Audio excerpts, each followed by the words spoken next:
Jedi. Of course, Rob DiLauro. With me as always, Miss Di Marie. Di, what's going on? Hello. And of course, JennaSayWhat is here. Jenna, what's going on? Hey guys. So last week we talked about the MCU legacy of Black Widow. This week we're actually going to focus on our thoughts and feelings on the good and the bad and the ugly of Black Widow 2021, which just came out a couple days ago. We all got to, check it out. We all have our, ideas about it. So we'll get into that a little later on. But we do want to start off with Top Jedi. First of all, I want to thank you all for your continued love and support. Please hit that like button. Helps us get out to more people. And so we'll start off with Top Jedi. Jenna, what is going on in the geek world this week? So I'm excited to announce that Batman the Long Halloween is going to also be in the form of a 48-page special written by Joseph Loeb and Tim Sale. So I'm really excited to see this because not only are we getting the film, but we're also getting a comic book as well, and it'll be a one-off, and it'll be arriving on shelves October 12th of this year. So basically it's going to have sales artwork from the original. Yes. And it's a brand new story. Like it's a continuation in that world, which is amazing. Di, what's going on Top Jedi?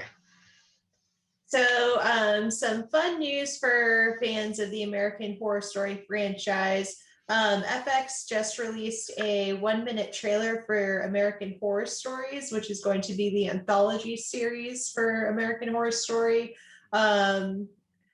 It looks like we're going to be seeing a lot of ghosts, demons, murderers, clowns. We saw Danny Trejo as an evil Santa Claus, which I'm really stoked about. So it just looks like they're going to have something for everybody in this show.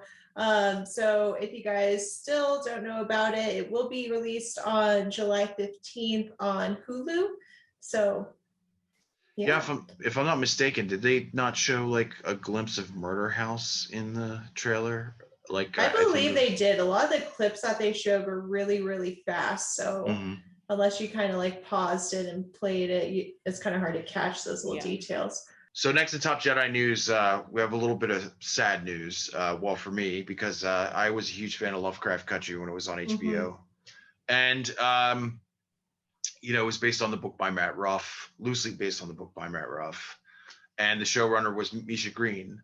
And, I think the saddest thing about the show is that it was doing really well, like critically. It was nominated for best series, when it comes to the Emmys. So there was no reason for HBO to cancel this thing. It was kind of a strange, turn of events. So Misha Green had put it out on Twitter and her social media that she actually had the second season completely mapped out. And unfortunately she was like, well, it's a shame we won't be able to, see where this goes. So a couple days after that, fate smiles on her again because she ends up signing a multi-million-dollar deal with Apple TV. She'll be doing original, projects for them, along with I think she is she's doing I'm a huge blaxploitation fan, so this is pretty cool. She's doing a remake of a blaxploitation film called Cleopatra Jones, and she's also doing I think she's writing the screenplay or producing the new Tomb Raider with Alicia Vikander. Okay. So she's doing fine. Yes. Yeah, that's she's awesome. Doing fine. Jenna, what's next in Top Jedi? Some sad, tragic news for those who grew up in the 80s for sure. Yeah. So Richard Donner has passed away. He had some of his films were The Lost Boys, which is my personal top 5 film of all times. I'm a huge Lost Boys fan. There was also The Omen, Goonies, Lethal Weapon, and with that comes some extra sad news, which is that Lethal Weapon and Goonies sequels seemingly are going to halt. So we may never get that. He lived a hell of a life. He was 91. He did. And from all intents and purposes, from what I've heard, he was a great man. You know what I mean? And he wasn't one of these sleazy producers, or he wasn't. He was just a creative. which is really sad to, just see a good person go as well as a visionary, Yes. But I remember, like you said, Goonies and Lethal Weapon and just, like Christopher Reeve as Superman. It's such a cliche thing, but, that was the first superhero movie that I saw when I was a kid. And, you honestly felt like you were seeing a man fly, you know what I mean? Like, it was pretty incredible. Such a massive, just DNA strain throughout the Hollywood industry when it comes to Richard Donner, and just like everything that we know now. And he's going to definitely be missed. That's a hell of a blow for sure. What's next in Top Jedi? So Witcher fans are finally getting answers for what's new to come with Geralts Adventures. Netflix just released a new trailer about Geralts Adventures with Cirilla. He'll be taking her to Kaer Morhen. Please excuse me if I butcher that name, but that's where Geralt's not going to work here anymore. I don't know anything about The Witcher. Yeah, same. I need to watch it. I've been told I have to watch it. Yeah, so you definitely should. But this season is going to focus on Geralt taking Cirilla to where he was trained to be a Witcher. And according to the trailer, it looks like it's definitely not going to be easy. So I'm really excited to see that. The release date for the show will be on December 17th on Netflix. So it'll be a nice early Christmas present. And then with more Witcher news, there will be a new spin-off show called Blood Origins. We don't have a release date for that, but this show will be taking place 1,200 years earlier before the events of the Witcher series. And Michelle Yeoh is actually going to be in the cast playing Cyan, who is an elven warrior. And the story is also going to explore the origins of the first Witcher. So next to Top Jedi news, we got some exciting Marvel news. They put out the official trailer for What If, which just looks beautiful. It looks like the old, like the Max Fleischer cartoons from like the 40s and stuff, like when they used to do like old Supermans and stuff. And I'm loving the storylines. I mean, like I remember growing up as a kid and reading like the What If comics, you know what I mean? And, there's no continuity there. It's just like, hey, what if, Bruce Banner was Iron Man? What if, you know what I mean? Like, that's what it is. But it just looks gorgeous. And, it seems like they're, getting into some Scarlet Witch territory. It looks like Tony Stark is actually saved by Killmonger, which is an interesting story. Agent Carter is Captain America. It just looks awesome. It just looks really cool. And Jeffrey Wright is playing the voice of the Watcher, which is just the perfect, perfect choice for that character. And of course, we get the final voice performance by Chadwick Boseman, who is part of a storyline where he becomes the Guardians of the Galaxy, which is really cool. Oh, okay. I think instead of Peter Quill getting picked up, he gets picked up in Wakanda by Yondu, I think, and becomes one of the Guardians, which is Do we awesome. know how long these episodes are going to be? I think they're going to be, what I heard was it was between 25 to 30 minutes, I think. Okay, that'll be fun. Yeah, so it's not like, it's not like you're sitting there for like an hour. It's just like, little chunks of entertainment or whatever, which is fine. What's next in Top Jedi? So we're going to be getting a new Scream movie. It's just going to be called Scream, but this will be the 5th movie in the franchise. Original characters, Neve Campbell, David Arquette, Courtney Cox are all going to be rejoining the cast. We don't really know a lot about what the plot line is supposed to be about, but Neve Campbell is... Well, do you remember a year, I think it was like a year ago, they ended up, they were putting like stills from the production out there, and I think they were outside Stu Macher's house. Yeah, so I think they're going back to basics, I think. Jenna, of course, we're talking about the movie, but it is a record-breaking, post-pandemic monster. What is going on in Top Jedi when it comes to Black Widow and its box office? So Black Widow in its opening weekend raked in a whopping 215 million. Wow. Yes. And I'm like, oh my God, this is great. So 78 was international. 60 million was just from Disney Plus. And I'm like, oh my God, like how crazy is that? Well, projection wisely, you got to look at it this way, right? So you're paying $30 a pop on Disney Plus. Yeah. So, it's like millions of people have subscriptions. Obviously, they're going to want to buy Black Widow. Yeah. I mean, that's a no-brainer, Yep. And so it's raked in a lot, and I feel like it's quite possible to hit 1 billion. Like, it's doing amazing, and I'm so happy for Scarlett Johansson, the whole cast and crew, to be able to watch that, like, especially after, now that we're kind of getting back into the normal flow of things.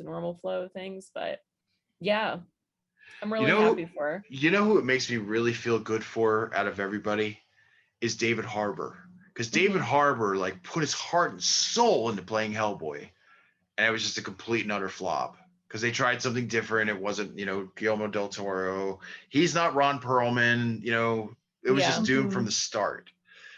So to see him in a major blockbuster does me good. You know what I mean? Yeah. And he's just doing like such a service for large men everywhere. Like really is. You know what I mean?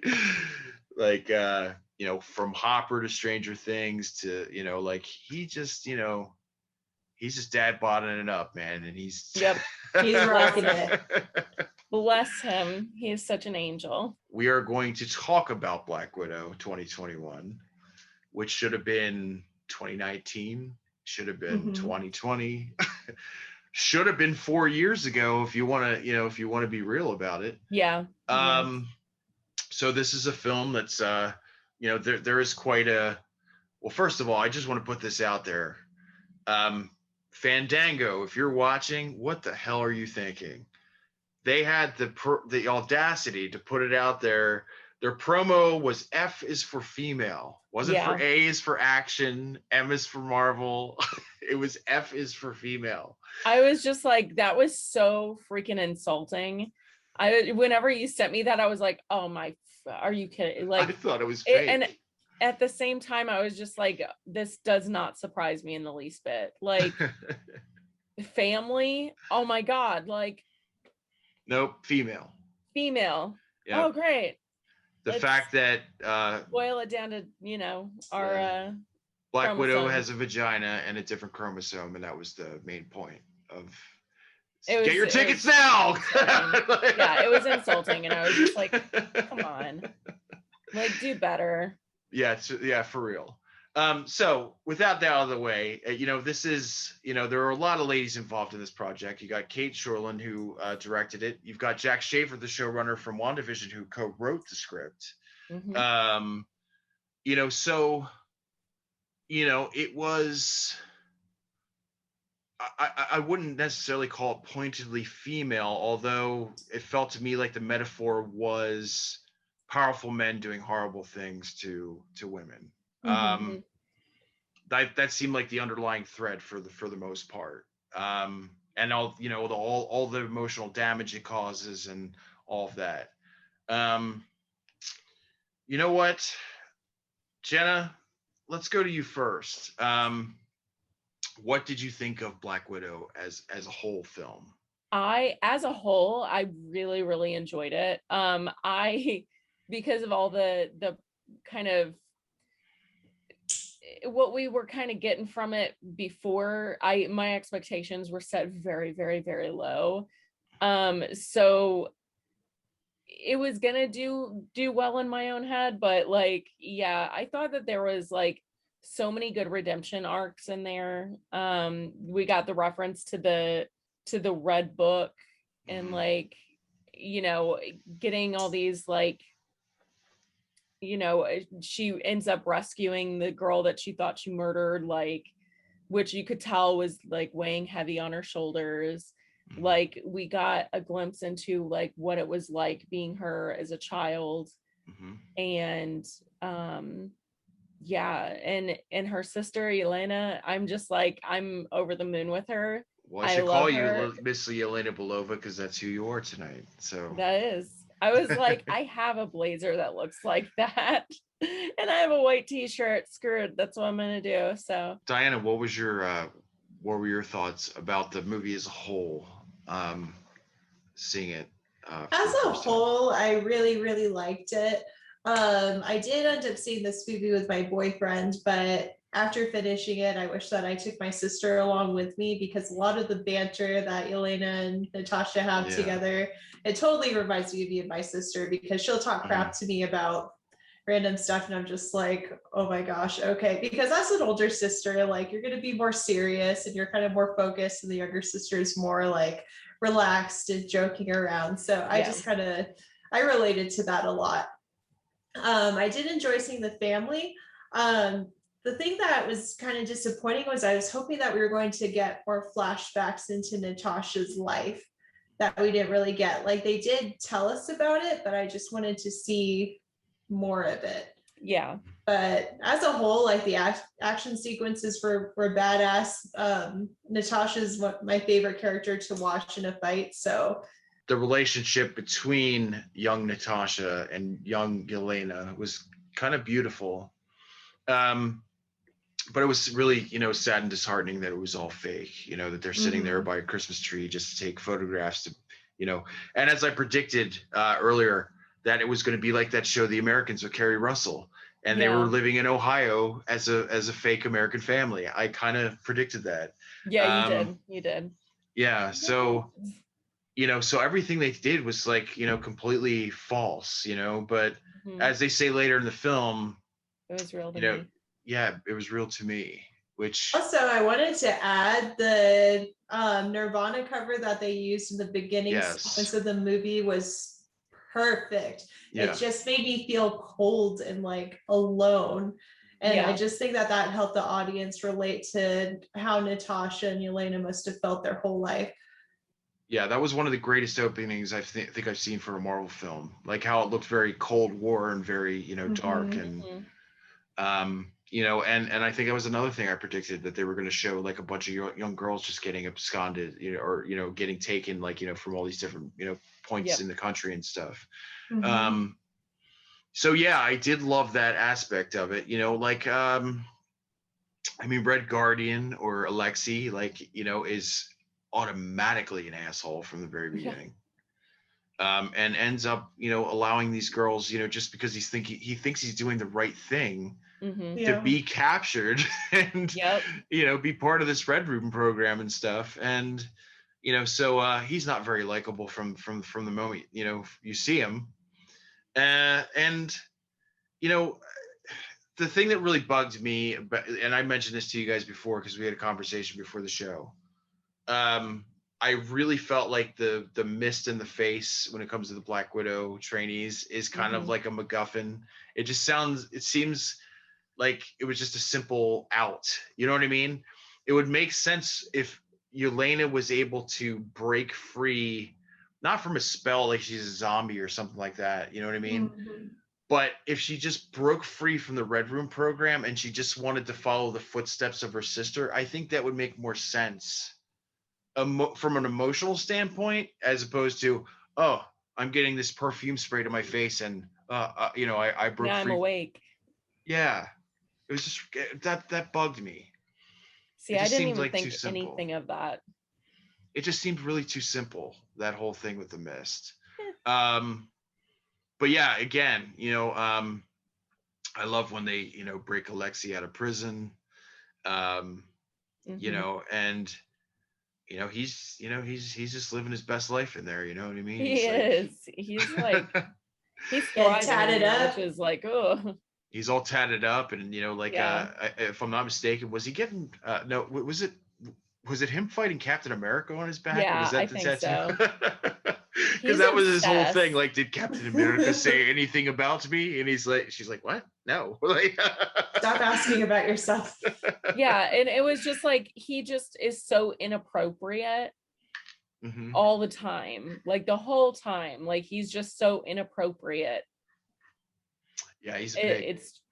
He was such a wild character. He's a pig. That's why Milena named the pig Alexei. Yeah. There you go. I figured that out now. So I thought that was a fat joke for a second, but I think he's just a pig. He's a piggish man. Yeah, it totally makes sense. So still good. So, I think the strongest bond in this movie is obviously Yelena and Natasha. And, like, you're getting that sisterly banter from them. And, the whole thing with the vest, and she's like, come on, you love it. Come on. Like, you know what I mean? This is cool. So many pockets you don't even know. Yeah, she's so cute.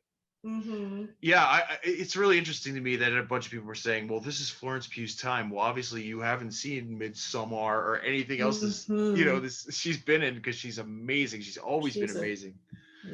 But it's good to see her getting the reception that she's getting. I think a lot of people are saying it's like one of their favorite new Marvel characters for sure. Yeah, and she's so precious. Like, she just like, she has Natasha's skills. She has Natasha's like ability to problem solve. It's just that her way of problem solving is so chaotic and so like not as glamorous. It's not as like as flourishy. Like, she's not a poser. Yeah. Oh yeah. She's such a poser. Like, it was just like, oh, that's so cute.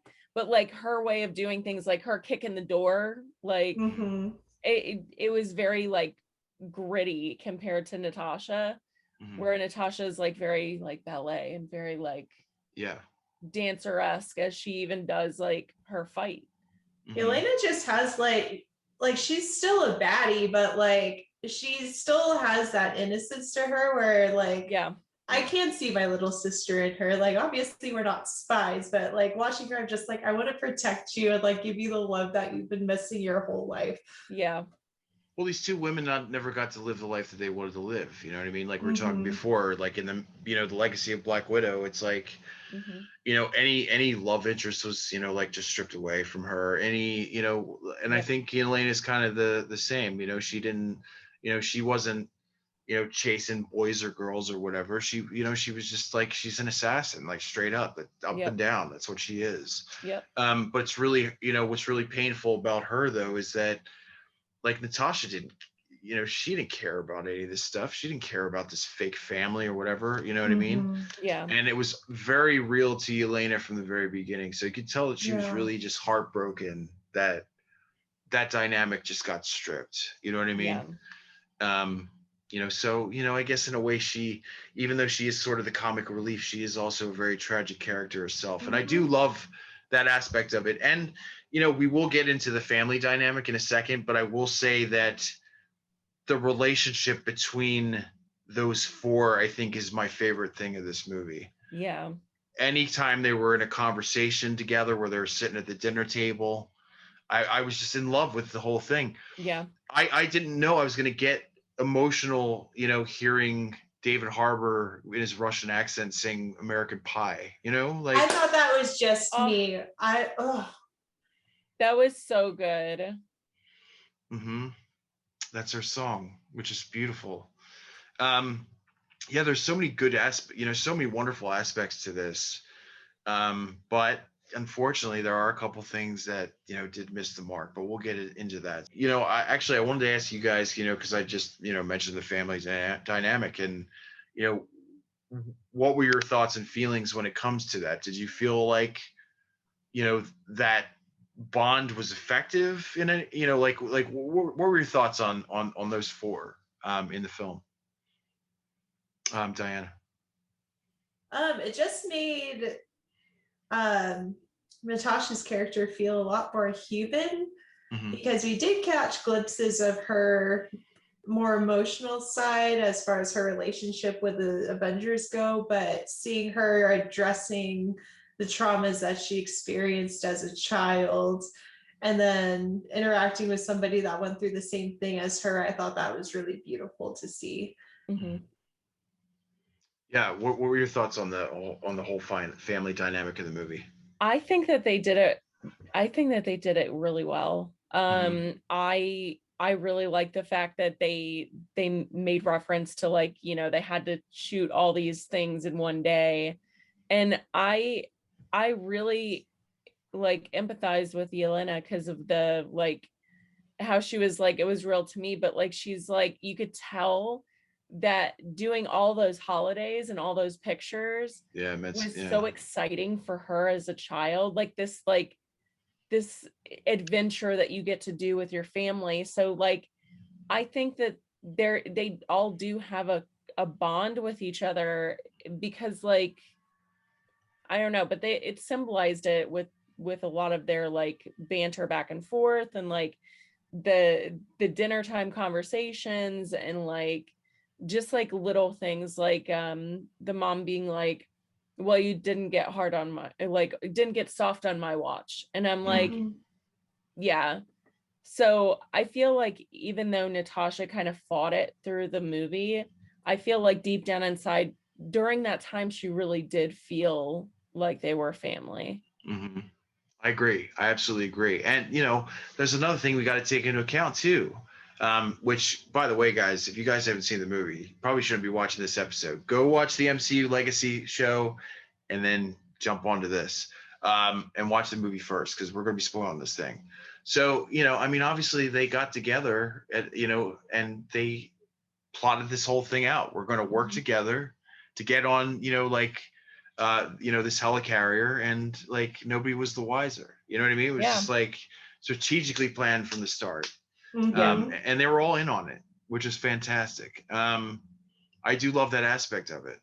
You know, like nobody was trying to, like, you know, double cross anybody. Like, you know, they were truly a team. And there's one thing that people are talking about that they have a problem with, very much so, is Dreykov himself, played by Ray Winstone, and his daughter, Taskmaster. Did you feel they were effective at all? Because I think that's where this movie drops the ball, to be honest with you. In the comics, Taskmaster actually trained criminals and things like that. And I don't know, he just had such a cool story arc. Like, he chased the money basically in the comics. Like, he would train heroes and villains at the same time, just depending on who had a bigger wallet. He did have a family, so it's just the way that they changed everything was really weird. His rivals were the Avengers. One of the cool points in his story was that he couldn't mimic Deadpool because he's so unpredictable. So I was hoping that, like, maybe they can introduce Taskmaster in the Deadpool series, but it's just kind of hard to see that happening with what they did with her story. Well, you know, I think the other thing too is that the people have a problem with is that, you know, Tony Masters is just tactical. Like, he's able to mimic everybody's fighting skills on his own volition. You know what I mean? Because he's so expertly trained. And this Taskmaster was kind of like a robot more than anything else. Like, everything was computer programmed into her mind with a chip. Yeah, they you know what I mean? Everything. Yeah. And a lot of people kind of felt like, I don't know, I thought the costume was kind of cool, but some people said she kind of looked like a Mighty Morphin Power Ranger or something. Which, I don't know. I didn't think that at all. I thought the costume was pretty reminiscent of, you know, the comics and stuff. But yeah, I think the most sinful thing about that particular character is that, you know, this is an actress that you know, like, has done other stuff. She was in Quantum of Solace with, you know, the James Bond series, and, you know, pretty prominent, you know, performer. And she had like 2 lines in the movie. Yeah. You know, and, you know, I mean, I don't know. These two didn't necessarily, they didn't really do anything for me, honestly. Yeah. Ray Winstone was just, you know, like, he was just this domineering, misogynistic prick. You who was untouchable because, like Natasha couldn't, couldn't touch him because of his pheromones or whatever. And Milena had it, and all the widows had it. You know what I mean? And like, why would it take her just to figure out, like, all I needed to do is smash my nose into the desk and then I could just beat the crap out of this guy? Like, didn't anybody else think of this? Apparently not. Apparently not. But yeah, I'm like on the opposite side of you guys with the Taskmaster thing. You liked her? Yeah, because like I didn't even like, okay, I am a Marvel fan. I've always been a Marvel fan. However, I never read the Avengers comics. Did not care to read them. I liked the weird ones like the Inhumans and ones like that. So I didn't even know that Taskmaster was a character. Well, I went in blind. So I just was like, oh, I love the fact that they put this character in there and was like, gave her a redemption arc where, this little girl that Natasha thought she killed and was weighing really heavy on her. And all of a sudden she's alive again and she can give her like a second chance at a life.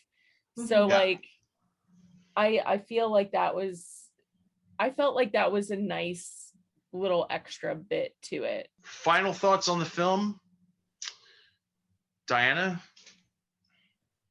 I liked it, as a whole. I appreciate it for what it is. I'm not going to let the Taskmaster thing get to me personally, but I think that it's a fun movie. Like, if you want to take a date or something like that, it's a fun action movie, even if they haven't seen it. If you have siblings, definitely bring them to watch it if you guys are Marvel fans. So yeah.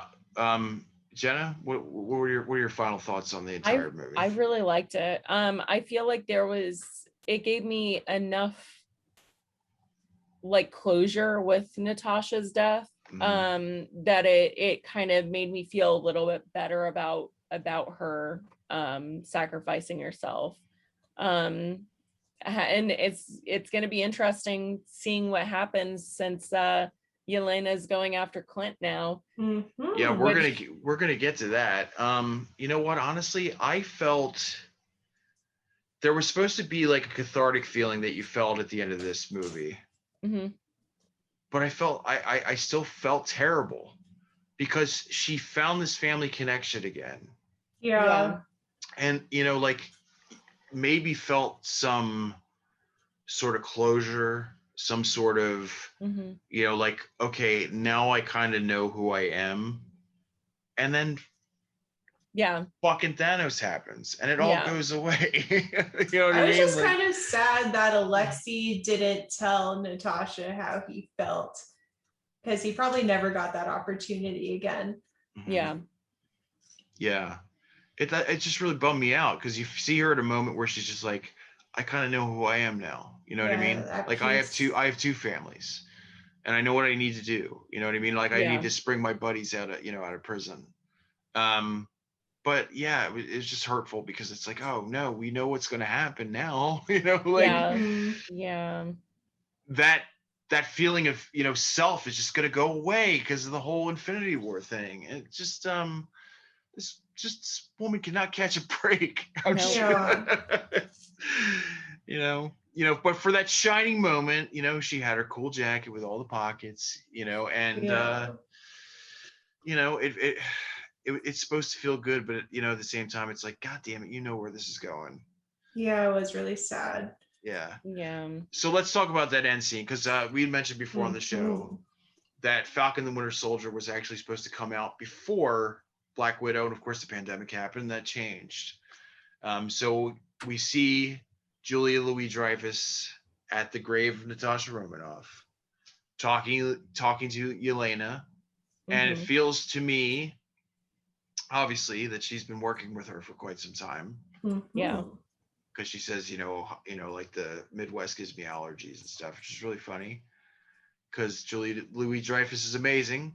Yes. And Yelena basically says, I want to raise, you're not supposed to be, here on my vacation. So, yeah, so let's hear your theories on that. Who is she working for? Is she working for Hydra? Is she working for Thunderbolt Ross? You know what I mean? Is she part of some, Dark Avengers? You know what I mean? Like what are your thoughts on that? Because honestly, I've quite a few. I think that Julia Louis-Dreyfus is not Hydra.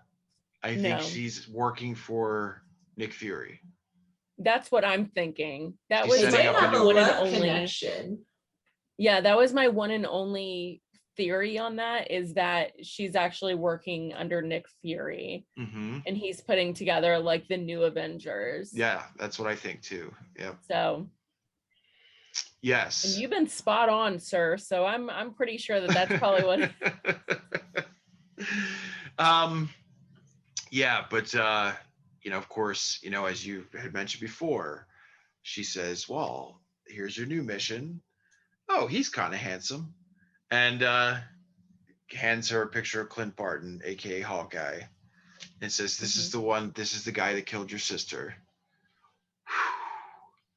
So what's interesting is, I think she was already on the cast listing for the Hawkeye Disney Plus show, Florence Pugh, Miss Pugh. Mm-hmm. Yeah. And that's going to be an interesting thing. I think it's going to be one of those things where, they have, they obviously have their, little battle with each other or whatever. I don't think it's going to turn into anything. I think he's going to kind of turn it around and be like, that's not true. This is what happened. And, I loved your sister. You know what I mean? She's one of my family too. And da. But yeah, it's going to be interesting. Yeah, I think so. After seeing this movie, which, I was excited about, but again, like you, Jenna, I was just like, I didn't really have any expectation for this film. Mm-mm. But after seeing this, I am more excited about the new phase. Yeah. And I feel like even with these characters that we have no knowledge of, like I don't know anything about the Eternals or Shang-Chi, but I'm excited to see what they're going to do with them. And I don't think they're going to drop the ball. You know what I mean? No, they've been consistently putting out good stuff. Yeah. It was just weird to me that this would be the opener for a new phase. You know what I mean? Like, like we were saying before, this seems like a film that, to a lot of people could feel, like too little too late. You know what I mean? Yeah. Should have came out like maybe immediately after Civil War, would have made more sense or whatever. Yeah. But it still works. But again, like you, Jenna, I'm just sad we're not, I mean, never say never. That's the motto for Marvel Studios and Kevin Feige, says it all the time. Yep. But it feels like this is the last time we're going to see Scarlett Johansson. But again, just like we said in the last episode, if Florence Pugh is the new Black Widow and she's entering the MCU, then you, sweetheart, are absolutely welcome. Loved you to death in this movie. And I've always loved Florence Pugh, though. You know what I mean? Yeah. Very beautiful and talented actress. Yes. So that's our show, guys. Please join us next week when we talk about the first season of Loki. We're really excited about it. And yes, I do still ship Loki and Sylvie.